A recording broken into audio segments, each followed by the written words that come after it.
ꯆꯍꯤ 15 ꯁꯦꯝꯗꯅ ꯂꯩꯔꯛꯄ ꯂꯥꯡꯖꯤꯡꯗꯒꯤ ꯍꯧꯔꯒ ꯏꯔꯣꯏ ꯁꯦꯝꯕꯒꯤ ꯆꯤꯡꯖꯤꯟ ꯐꯥꯎꯕꯒꯤ ꯂꯝꯕꯤ ꯕ꯭ꯂꯦꯛ ꯇꯣꯞꯄꯤꯡ ꯇꯧꯈ꯭ꯔꯦ꯫ ꯀꯤꯂꯣꯃꯤꯇꯔ ꯑꯃꯒ ꯐꯤꯠ 24 ꯁꯥꯡꯕ CRPF ꯃꯅꯤꯡ ꯂꯝꯕꯤ ꯑꯁꯤ ꯅꯨꯃꯤꯠ 6-4 ꯐꯥꯎꯕꯒꯤ ꯃꯅꯨꯡꯗ ꯂꯣꯏꯁꯤꯟꯅꯕ ꯍꯣꯠꯅꯔꯒꯅꯤ ꯍꯥꯏꯅ ꯑꯄꯥꯁꯣꯏ ACꯒꯤ MLA ꯁꯥꯄꯝ ꯀꯨꯟꯖꯀꯦꯁꯣꯔ ꯀꯦꯕꯅ ꯐꯣꯡꯗꯣꯔꯛꯂꯤ꯫ ꯋꯥꯐꯝ ꯑꯁꯤꯡ ꯑꯁꯤ ꯂꯥꯡꯖꯤꯡꯗꯒꯤ ꯂꯝꯕꯤ ꯁꯦꯝꯕꯒ ꯃꯔꯤ ꯂꯩꯅꯅ ꯌꯦꯡꯁꯤꯟꯕ ꯂꯥꯛꯄꯒꯤ ꯈꯣꯡꯆꯠꯇ ꯄꯥꯎꯃꯤꯁꯤꯡꯒ ꯎꯅꯕꯗ ꯐꯣꯡꯗꯣꯛꯈꯤꯕꯅꯤ꯫ ꯃꯍꯥꯛꯅ ꯃꯈꯥ ꯇꯥꯔꯗꯨꯅ ꯍꯥꯏ ꯃꯍꯥꯛꯀꯤ ꯀꯦꯟꯗ꯭ꯔꯒꯤ ꯂꯝꯕꯤ ꯊꯣꯡ ꯁꯦꯝꯕꯒꯤ ꯄꯔꯤꯡ ꯅꯥꯏꯅ ꯆꯠꯊꯔꯛꯄ ꯑꯣꯏꯅ ꯂꯥꯡꯖꯤꯡꯗꯒꯤ ꯏꯔꯣꯏ ꯁꯦꯝꯕꯒꯤ ꯂꯝꯕꯤ ꯑꯁꯤ ꯁꯦꯝꯂꯛꯄꯅꯤ꯫ ꯍꯥꯏꯔꯤꯕ ꯂꯝꯕꯤ ꯑꯁꯤ ꯌꯥꯝꯅ ꯃꯔꯨꯑꯣꯏꯕ ꯂꯝꯕꯤꯅꯤ꯫ ꯃꯤꯑꯣꯏ ꯀꯌꯥ ꯑꯃ ꯑꯇꯠ ꯑꯈꯝ ꯂꯩꯇꯅ ꯆꯠꯊꯣꯛ ꯆꯠꯁꯤन ꯇꯧꯔꯤ꯫ ꯂꯝꯕꯤ ꯑꯁꯤ ꯁꯦꯝꯂꯒꯗꯤ ꯈꯔ ꯃꯈꯩ ꯁꯥꯐꯔꯒꯅꯤ꯫ ꯃꯤꯌꯥꯝꯒꯤ ꯌꯥꯏꯐꯅꯕ ꯊꯕꯛ ꯑꯗꯨꯃꯛ ꯇꯧꯒꯅꯤ꯫ ꯂꯩꯀꯥꯏ ꯑꯁꯤꯗ ꯂꯩꯔꯤꯕ ꯃꯤꯌꯥꯝꯅꯁꯨ ꯀꯣꯑꯣꯄꯔꯦꯁꯟ ꯑꯗꯨꯃꯛ ꯄꯤꯔꯛꯏ꯫ ꯃꯍꯥꯛꯅ ꯃꯈꯥ ꯇꯥꯔꯗꯨꯅ ꯍꯥꯏ ꯂꯝꯕꯤ ꯑꯁꯤ ꯀꯔꯣꯔ 2.95 ꯃꯨꯛ ꯆꯪꯅ ꯁꯦꯝꯂꯤ꯫ ꯊꯕꯛ ꯑꯃ ꯇꯧꯕꯗ ꯀ꯭ꯋꯥꯂꯤꯇꯤ ꯃꯦꯟꯇꯦꯟ ꯇꯧꯗꯨꯅ ꯑꯃꯗꯤ ꯊꯨꯅ ꯊꯕꯛ ꯁꯨꯅꯕ ꯍꯣꯠꯅꯒꯗꯕꯅꯤ꯫ ꯂꯣꯏꯅꯅ ꯆꯤꯐ ꯃꯤꯅꯤꯁꯇꯔꯒꯤ ꯃꯤꯠꯌꯦꯡ ꯃꯈꯥꯗ ꯄꯥꯏꯈꯠꯂꯛꯂꯤꯕ ꯊꯕꯛꯁꯤꯡ ꯑꯁꯤ ꯃꯤꯌꯥꯝꯒꯤ ꯌꯥꯏꯐꯅꯕꯅꯤ ꯍꯥꯏꯕ ꯋꯥꯐꯝꯁꯨ ꯊꯝꯈꯤ꯫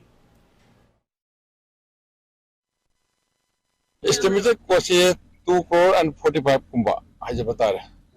torokpa tentative haijaba tare ko aduga time period yam sange adusu atul loisalu khatane ko haningi se kano da ai namu su panjagre quality plus speed che mase khoi gi su branding mun ngam chanje na haijaba ne ba thuna sore na ma thuna kai bi thau to ya da ma to dai strictly ai sa su kabi dum nang athing la ma si yenge dum moi suri thabak si progress na tab quality se speed ke di are adu dai haija dra su are aduga quality che pai phaba makhal gi quality leiba material si na gada bani thabak su be sinau sing lu na taw gada bani machinery chapi be sing lu na taw gada bani above pajana ta convenient kan hani inconvenient pi ba ade adi mo da koina fazana numit sim je khoi chi ma se thingjagi khochage mo da haijaba akhoi tawjari sing ji thina da government ko yo na ba sem chilian piren sing ji na to biri sing se sena da praja ki pro people oi thang ak te pro people le ga praja khana le di ya da bani na praja da ngak thing government thok ga